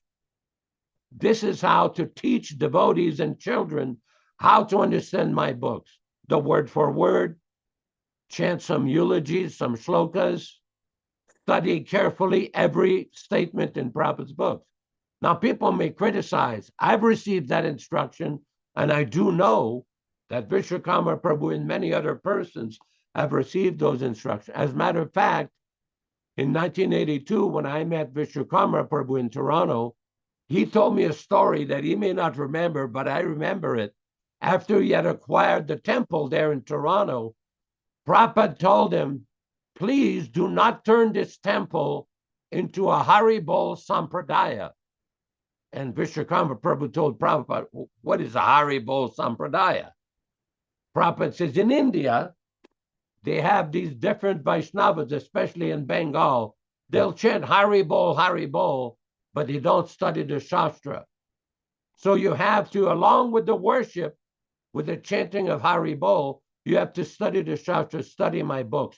Because if you do not study the books, eventually the Haribol will stop, or some nonsense Sahaja idea will come. And this is exactly what we're seeing. Yesterday, I had another event where one devotee sent me another one of these YouTube videos with some fancy dancing, fancy dresses. And I'm thinking, wait a minute, this is not the way that Prabhupada introduced how we should dance in front of the deities. Some of these mantras were not introduced by Śrīla Prabhupada. Why not stick to the instruction that Prabhupada has given? That is the secret of success. I hope it helps. Hare Krishna.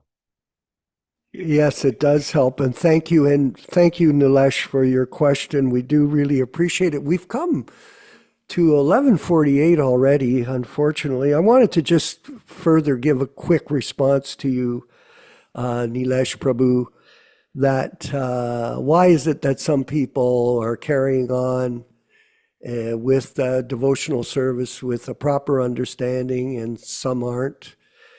And Prabhupada explains it's up to the capacity of each individual.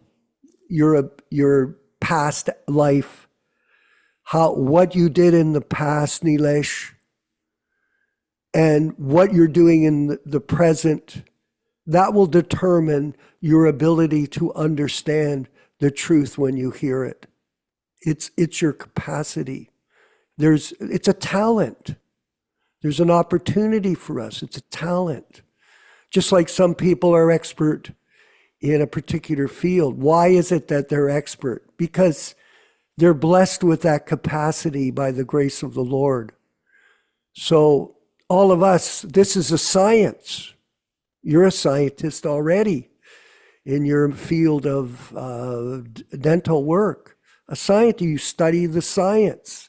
You've got detailed ability to understand the science of how to work with that. And so some of us are blessed with the capacity to do this from past life, yes, and from our current activities, like we chant religiously every day, our rounds. We do. It's not a fake. People, I have my own witnesses that can testify in court. Vishwakarma Das does chant his rounds every day.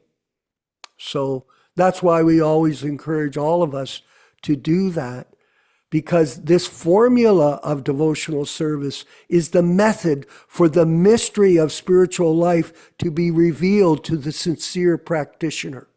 If you don't do it, that's your business. Nobody's going to go to your house and walk around with you and see if you are chanting or how you do. It's up to you. This is a personal relationship between yourself, the spiritual master, and Paramatma in your heart. Because the Paramatma exists here. We read it, but do we understand it? Well, it is manifested to those who follow this process. So thank you. Nilesh, I know you're dying. Panchagoda, we'll go for a quick, please, Prabhus, just a comment. Go ahead, Nilesh, and then Panchagoda, please. Nilesh, start. Hare Krishna. So listening to you and Yaśodā-nandana Prabhu is that we are all conditioned souls. We were all blessed with the mercy by Krishna to be exposed to Śrīla Prabhupada. But Yes. it is our sincerity within ourselves which will determine our future. because our prarabdha was there, because that is why we were exposed to Prabhupada. Imagine being able to host Prabhupada like this person Paul, inadvertently he hosted Śrīla Prabhupada. He did not follow the other instructions, but this person Paul also has been blessed that, hey, you were able to host the pure devotee of the Lord. Now that Sukriti will go somewhere. There is no doubt about that. Okay. But the question is, the inner part is that did we get a chance to really discover him? It is all an individual person's practice. Is that we are all given this mercy, but it is our individual. And even this Prabhu from San Diego, I keep forgetting his name. Krishna Katha. Krishna Katha Prabhu. He also says that is the personal desire which talks about it, which he's talking about in the chat. So the conditions will be the same. It's just like two sons born to the same father. Both are given the same opportunities. One does accomplish a lot while the other does not accomplish a lot, because what does he do with those opportunities? The desire from within, which is most important. Hare Krishna. Yes, Panchagoda Prabhu, please. I think you put your hand up. Hare Krishna, thank you so much for the program. Very inspiring, everything. And grateful for technologies that it's possible to use even driving somewhere. So here in the country with a war, we have quite difficult conditions. But anyhow, today I met one devotee and he sent me some information. And I want to ask our senior devotees about this. So he told when the so-called gurus, they started to fall, like many of them, then Ravindra Svarupa Maharaj, he gathered the GBC and told that the conclusion, that the exit from the situation is that we have to ask everyone to take the responsibility, all the gurus, to take the disciples. So I wanted to ask our senior devotees, maybe you comment on this, because this is very controversial for me. Thank you. We'll let Yaśodā give a quick response. Did you follow the question, Prabhu? It's not quite clear exactly where he was leading with that question, because ultimately the whole system that they have developed was based on an unauthorized assumption that these conversations with Śrīla Prabhupada in 1977 meant that they were being appointed as Diksha gurus or initiating acharyas. And on the basis of that misunderstanding, along with covering up discussion, preventing discussion, not releasing the conversation, it evolved into a very messy situation, and it was a disaster for many devotees, because many devotees were kicked out or driven away from ISKCON because the leadership, well, you're not being a team player, you're not accepting Śrīla Prabhupada's appointment or alleged appointment of these successors, therefore you have to go, you're kicked out. Like one of these leaders in 1978 told the Gurukul teacher, when the Gurukul teacher mentioned that many devotees were concerned about the way that whole system was being introduced. And that person said, well, let these disciples all leave. Let them all leave. We've got our own disciples now. Because the whole thing was a falsehood. Prabhupada never appointed any of his disciples, whether it was 11, 111, or 11 million disciples, as Diksha gurus. He only nominated in the capacity of Ritvik representative to initiate on behalf of Prabhupada, where the disciples would be Śrīla Prabhupada's disciples. What did they do? They took over ISKCON, illegally divided the assets, claimed false proprietorship over the temples and the assets, and then started to remove these disciples because they're on the basis of that falsehood and fabrication. As a matter of fact, for record, on the 3rd of December, 1980 in Topanga Canyon, California, the mastermind and chief strategist of that nonsense idea of appointment admitted when he was removed from his position for preaching that no one could understand Prabhupada except through him, like a modern day Lord Jesus Christ, And he admitted this idea that Prabhupada appointed gurus is a myth. ISKCON is still living in mythology. It's a falsehood. Then in 1986, when they tried to reform ISKCON, they invented another mythology, a guru by vote, a guru by appointment. That's Prabhupada nowhere described this.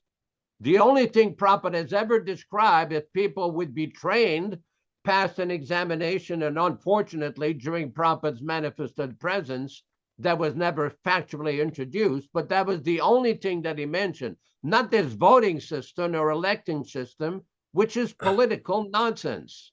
But anyway, we've already said many times that we would discuss this basically in the future, but I think that because there's many related topics involved with this. For example, what is the disciplic succession?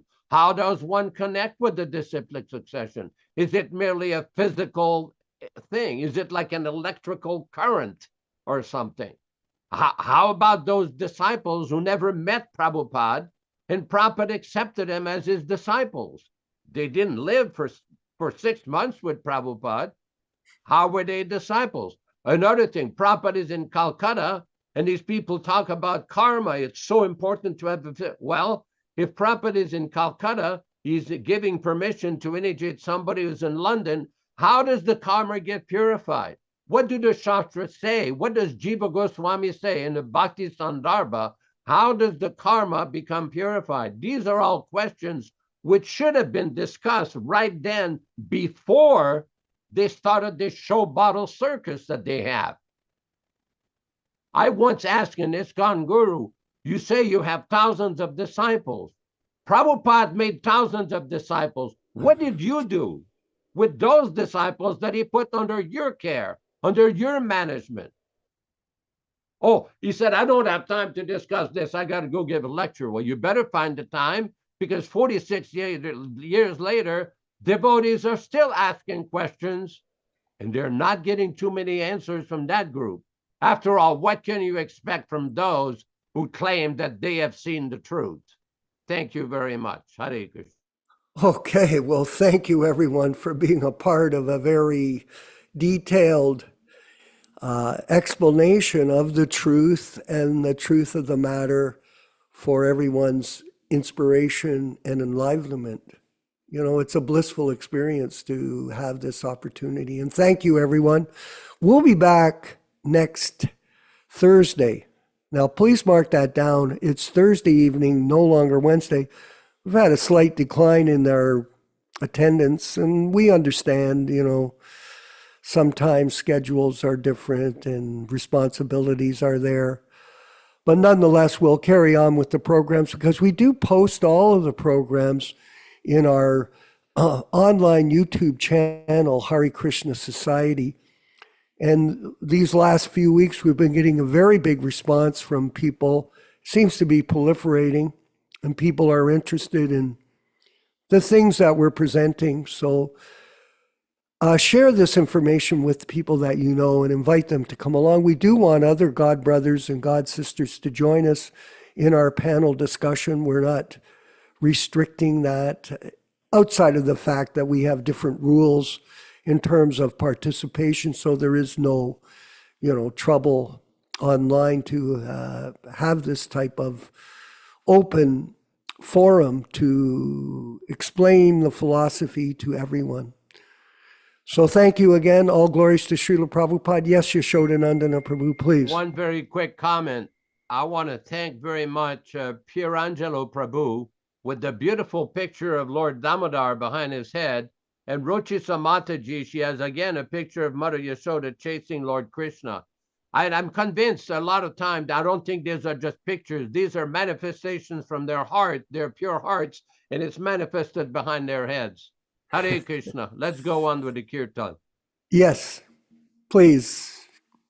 Prabhu, if you could put up the chanting. It's for 2.5 minutes, everyone, so chant along, and a quick closing after that so you can see all the devotees that are involved with us. All glories to the Sankirtan movement. Hare Krishna. Hare Krishna, Krishna Krishna, Hare Hare, Hare Rama, Hare Rama, Rama Rama, Hare Hare. Hare Krishna, Krishna Krishna, Hare Hare, Hare Rama, Rama Rama, Hare Hare. Hare Krishna, Krishna Krishna, Hare Hare, Hare Rama,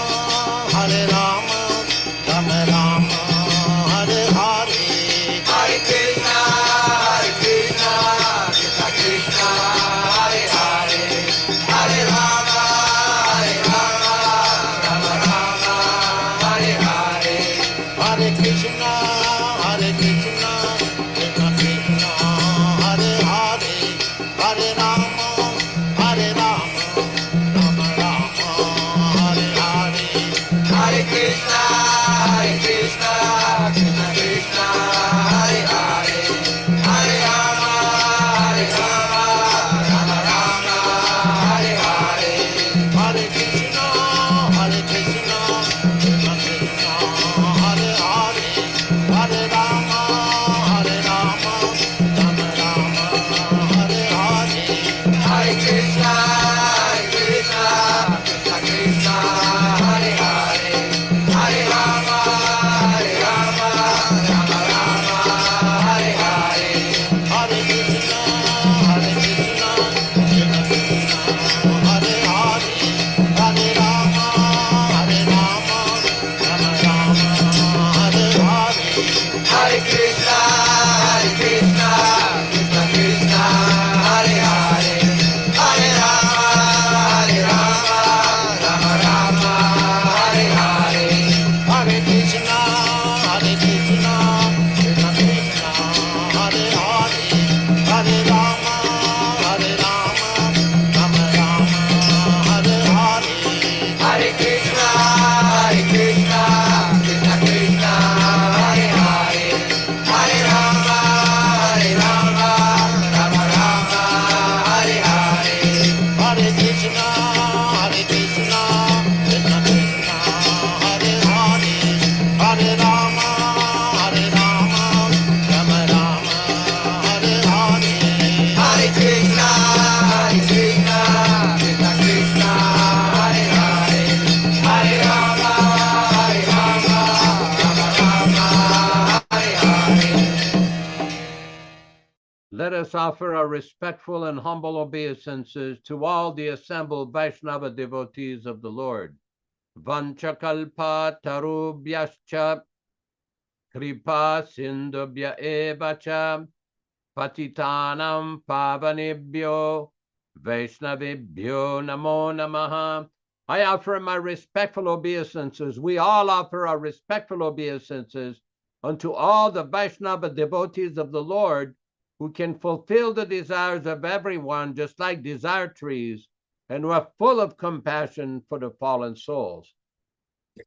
Thanks everybody for participating. Thanks Vishwakarma Prabhu in Hamilton, Ontario, Canada, and our good friend in Bombay, India, Bhakta Rupesh Prabhu, who will soon be initiated. Rochisa Mataji in Montreal, Canada, Piero Angelo in wherever you are, Prabhu, we don't know. So where are you? I live in Geneva, Switzerland. Oh, Switzerland. Very nice, very nice. And all the Yeah. devotees participating. And Vijay Bandit Prabhu, Bhakta Zoran, Bhakta Chaturbhuja Prabhu, Mataji. Thank you so much. Grazie, grazie, Italia Bhakta. Hare Krishna, Hare Krishna. We invite everybody to come on Thursday for Sri Chaitanya Charitamrita reading at 5:00 p.m. Pacific time, corresponding to 8:00 p.m. Miami, Florida time, and Hamilton, Ontario time. And as always, thank you very much to Neil Shyama Prabhu and always his pertinent questions by Ronald Singh in Nepal, India, who will soon hopefully be coming back to California, and everybody who participated in the program. Hare Krishna, Hare Krishna. Hare Krishna, Krishna Krishna, Hare Hare, Hare Ram, Ram Ram, Hare Hare. Hare Krishna, Krishna Krishna, Hare Hare, Hare Ram, Hare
Krishna, Krishna Krishna, Hare Hare, Hare Rama.